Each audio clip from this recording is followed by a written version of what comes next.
আজই ডাউনলোড করুন আর এনজয় করুন আপনার পছন্দের শো। আবার আমাকে ফেলে চলে যাচ্ছ? নিয়ে চলো আমাকে তোমার সঙ্গে। আমার যে নিজের বলতে কিছু নেই গো লাজু। ঠাকুরের অনেক কৃপা ছিল আমাদের ওপর, তাই আজ আমাদের এত বড় হারাটা কেটে গেল। কি হতো তা না হলে? দীপা, ও দীপা, চিন্তা করিস না মা, চিন্তা করিস না। দেখ না, আমি তোর বাপকে কয়ে যত তাড়াতাড়ি পারি না তোর বিয়ের চেষ্টা করব। তোকে এই গ্রাম থেকে অনেক দূরে পাঠিয়ে দেব। ওই পাষণ্ডগুলো, ওগুলো আজ নাও কাল তো জেল থেকে ছাড়া পাবে, আর বেরিয়ে এসে তো আমাদের রোগকে রাখবে না। না না, তার আগে আমি তোর বিয়ে ঠিক করে না তোকে এই গ্রাম থেকে অনেক দূরে পাঠিয়ে দেব। তুই তুই একদম ভাবিস না মা, আমি আমি কথা দিচ্ছি তোকে, দেখিস। মা, মা আমাকে কেন চলে যেতে হবে বলো তো? কেন মা? দোষ করলো ওরা আর আমাকে সাজা পেতে হবে? আমি তো কোনো ভুল করিনি মা, ভুল তো ওরা করেছে, তার সাজা ওরা পাবে। আমাকে কেন গর্তে লুকিয়ে থাকতে হবে বলো মা? কেন কেন আমাকে গর্তে লুকিয়ে থাকতে হবে? মানে সাজা ভাবছিস কেন রে মা? সাজা ভাবিস নে, তোকে এখন নিরাপদে রাখাটাই আমার একমাত্র চিন্তা রে মা। তুই তো মেয়ে মানুষ না, আর ওইগুলো ওইগুলো সব জন্তু জানোয়ারের দল। ওই জন্তু জানোয়ারের থেকে পালিয়ে বেড়ানোটাই তো আমাদের আমাদের একমাত্র কাজ। তুই জানিস না ওদের হাত এত লম্বা, পুলিশ ওদের বেশি দিন আটকে রাখতে পারবে না জেলে, আর জেল থেকে একবার বেরোলে না ওরা ওরা তো ক্ষতি করতে চাইবে রে মা, ক্ষতি করতে চাইবে। কিন্তু আমি তো মা হয়ে সেটা হতে দিতে পারবো না।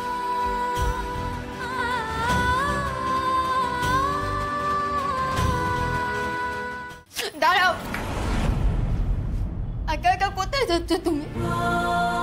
চলে যাচ্ছ? আবার আমাকে ফেলে চলে যাচ্ছ? আমাকে না নিয়ে কেন চলে যাচ্ছ তুমি? নিয়ে চলো আমাকে তোমার সঙ্গে।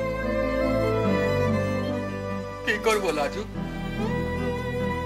আমার কাছে যে আর কোনো উপায় নেই কো। আমি তোমায় নিয়ে যেতে আসিনি, চোখের দেখা দেখতে এসেছিলুম কেবল। কেন কেন নিতে আসনি? আমার বাড়িতে যে তোমারে মেনে নেবেনি লাজু। আমার বাপে যেমনটি তোমার বাপকে জানিয়েছিল এখনো ঠিক তেমনটি ভাবে। আমার যে তার বিরুদ্ধে যাওয়ার সাহস নেই কো। কেন জোর করলে না তুমি তোমার বাবাকে? কেন লড়াই করলে না আমার জন্য? কি করে লড়াই করবো লাজু? কি করে লড়াই করব?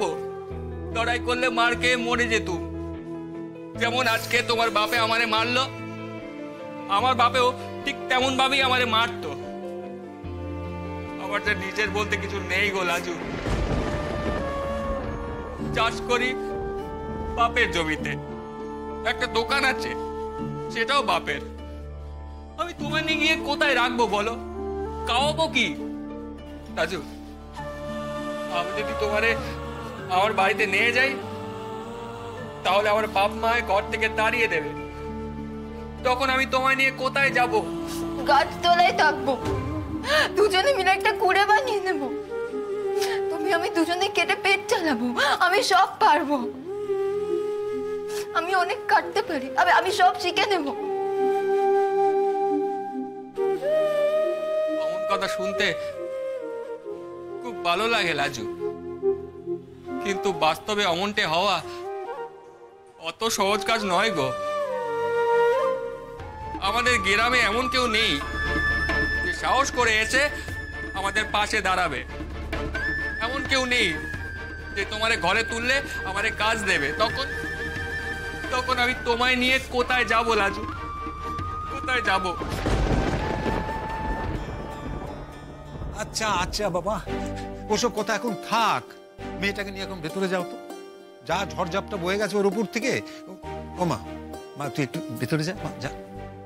বোমা, তুমি ওকে সঙ্গে নিয়ে ভেতরে যাও তো, যাও যাও, ভেতরে নিয়ে যাও, যাও। শোনো বলদেবের বাপ, আমি তোমারে কয়ে দিলাম, যতক্ষণ না পর্যন্ত এই দীপ আর কোনো বিয়ের সম্বন্ধ করতে পারছো ততক্ষণ আমাদের কোনো জিরন নেই, কোনো জিরন নেই। ওই পাষণ্ড মহাজন একবার জেল থেকে যদি বের হই, আমাদের তো কারো রক্ষে নেই নেই। আমাদের এই বিয়েটা ছাড়া তো করবেই, সেই সঙ্গে আমার এই দীপা, আমার দীপাটা, আমার বৌমা, এদের যে কোনো রক্ষে রাখবে না গো।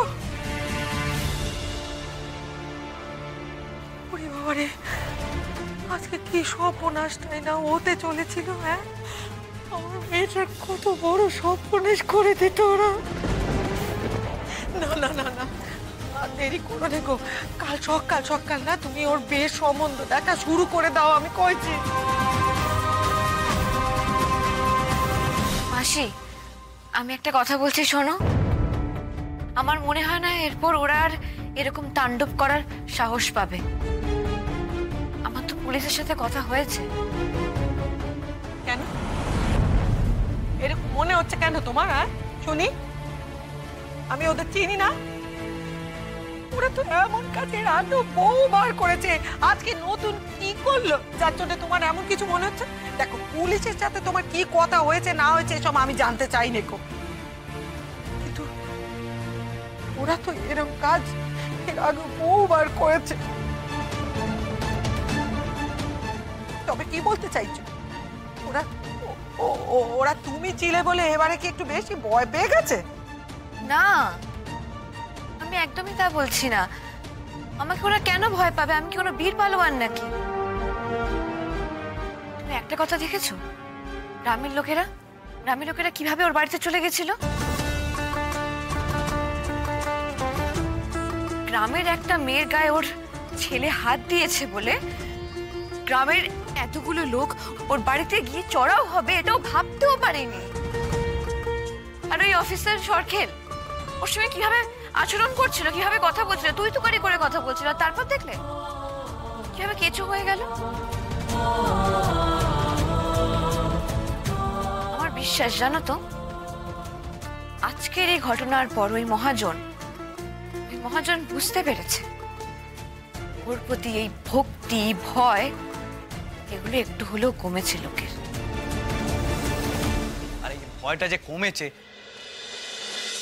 তার জন্য আমার এই বোনের অনেক বড় হাত আছে।